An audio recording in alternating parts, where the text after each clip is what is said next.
the Nostalgia Critic guy, remember? So you don't have to. Well, you've heard me go on and on about The Secret of NIMH, praising it as one of my favorite movies, and many would agree that it is a good flick. Good characters, good story, good animation, more than enough material for both kids and adults. It's an awesome piece of awesomeness. And while in my other videos I've talked about the strengths of all those elements, this time I wish to focus on something different. The themes of the story. Because one question that keeps popping up from people who have seen the movie is, what the hell does it mean? Most of the story is pretty straightforward, but then it takes a turn that seems to split people right down the middle. That being the absence of clarifying what the stone is and why it has supernatural powers. Some say its vagueness projects the film into being a classic. Others say it's a deus ex machina that forces unneeded Disney magic into an otherwise good film. Wars have been started, brothers turned against brother, it's torn this world apart. And yes, I have a theory as well about what the messages and ideas of this movie can possibly be about. It probably goes without saying, but this is going to be very heavy on the spoilers, so if you haven't seen the movie yet, you probably should before going any further. Or, the shorter way of putting it, spoilers! With that said, let's dive right in and take a look. At its core, I think the essential story is about science versus nature. Some might say that's pretty obvious and even a little too simplistic, but hear me out. The rats of NIMH started out as any ordinary rat until they were experimented on and became genetically altered, making them more intelligent than any other animal outside of man. I looked upon the words under the cage door and understood them. We had become intelligent.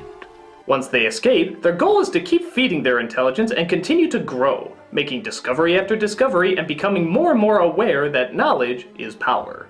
But they realize the more powerful they become, the more they have responsibility to that power. And all the rats know that a major change is on the horizon, one that will define who they are and where their power is going to lead them. As the movie begins, we see the rats are stealing electricity from the farmer's house, conducting their own experiments and learning how to grow. The rats believe that they might now be smart enough to create their own resources, and on top of that, morality starts to creep into their consciousness. To live without stealing, of course. It's wrong to take electricity from the farmer. Many now think it is wrong to steal the electricity, and if a colony growing in intelligence and power is going to survive, they need a strong moral center, and this is a perfect place to start. This is where the focus of many of the arguments in the movie begin. Some think it's a good idea to move away and harness their own energy. Others, like a rat named Jenner, see no reason to leave when everything they need is at their fingertips. The Thorn Valley Plan is the aspiration of idiots and dreamers. Jenner could be seen as a one-note villain for this, except for the fact that many growing empires have displayed these characteristics countless times in the past. He represents the fear of change and the resistance of ethical responsibility, the need to keep their world of comfort and power at any cost. And we see in great detail that he will go to any cost, killing their leader, fighting anyone who gets in his way, and attempting to gain even more power to cement his status. So the science in this science versus nature story is obviously the experiments conducted on the rats and the experiments they conduct to grow themselves as a result of it. The nature is the choices they make with it, discovering what is best for survival and creating a world for them to evolve in. A world of peace and security that they know comes from morally responsible choices. These are choices that politicians, the media, and the common people make every day as our technology in so many fields continues to grow. And as a result, we struggle to keep up with what is the responsible and ethical way to use them. We can no longer live as rats. We know too much. Well, that's all fine and good, but that still raises the question, what is the significance of the stone? The stone in the movie is said to only have power when someone shows courage of the heart. And in the end, it's Mrs. Brisby who of course uses it to save her family after nearly sacrificing herself for them. But it's never explained who created it, where it comes from, how it works, why it works, or even really what it is. Well, that brings in another element that's often overlooked in the science versus nature battle, the unknown. The circumstances we can't explain, the questions we can't answer. That element as well will always be in humanity's struggle. Whether we call parts of this unknown element God, spirituality, or merely the unexplained, there's always going to be occurrences that neither science nor nature will have the factual answers to. That sixth sense, those unexplained feelings that pull you in certain directions. Heck, you could even tie it into the mysteries of the past and the fears of the future, which are both talked about often in this film.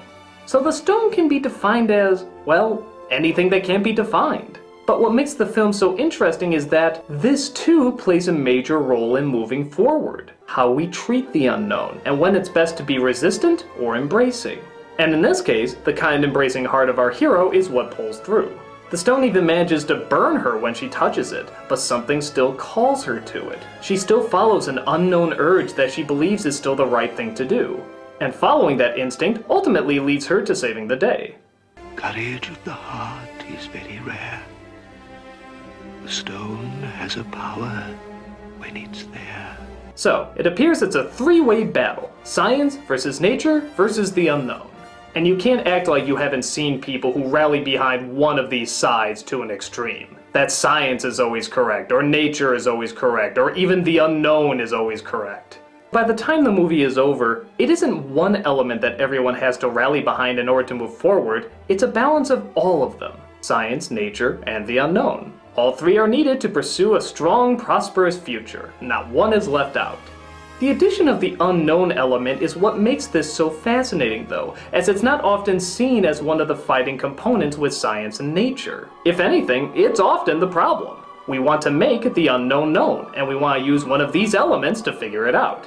But here, it's not shown as one of the problems, it's shown as one of the answers. That the unknown, when treated with careful kindness and humble intentions, can be just as powerful as extreme ambition or logical reasoning. You can unlock any door if you only have the key. And that's why I think the film is so good. It has all the factors a film needs to be strong, great characters, story, and so forth, but it also leaves it open for possibilities. It gives enough detail, but leaves just enough vagueness that there is room for interpretation. But now, am I honestly saying this is what the writers and the director of this film had in mind when they put this movie together? Probably not. I don't know what their original mindset was, and I think it's very possible I'm reading more into it than what was originally intended. But that doesn't mean these themes and ideas still can't come from it. That's why movies are art. You can look at a film and get a totally different outlook than somebody else. Look at Triumph of the Will, the Nazi propaganda film. I'm sure the makers of that thought it was an inspiring, uplifting look at the future. But the rest of us were scared shitless, seeing it as a terrifying nightmare of what could happen if we don't fight back. But just because an artist has a certain interpretation of their piece doesn't mean that's the interpretation you should have. It's all in the eye of the beholder. And whether or not the theories and outlooks I have on this film are the same as the filmmakers, these theories and outlooks can still be connected. Because these are the themes that I see in the film, and I believe they're themes that other people should consider too. They caution us of what it means to evolve, and what limitations and expectations we should consider. Anytime there's a technological boom that will launch a culture into achieving a new kind of power, which obviously has occurred many times in the past and will continue to occur many times in the future, this story will be relevant. I don't think it's the first story to deal with the subject, but I think it is one of the more unique. It uses a family film to simplify the ideas, that is, get it down to its most basic form. That way, even kids can look at and understand what's going on. And adults can interpret it as what is still going on today and what will most likely still be going on in the future. It sucks you in, gets you invested, and forces you to look at certain ideas from a different point of view. Which is more than I can say for certain piece of shit spin-offs. Unless Eric Idle as the villain is supposed to represent how in the creation of an artwork the inside plays a casual role in bringing about action significant for realizing particular aesthetic properties. But come on! That's obvious! Whatever you take out of the film, this is my interpretation. Feel free to agree or create your own. But either way, the film deserves to be looked at and discussed by both children and adults. And in terms of whether or not the film will ever have a theory that the majority of people will agree on, well, maybe in the end, that's the film's own little secret.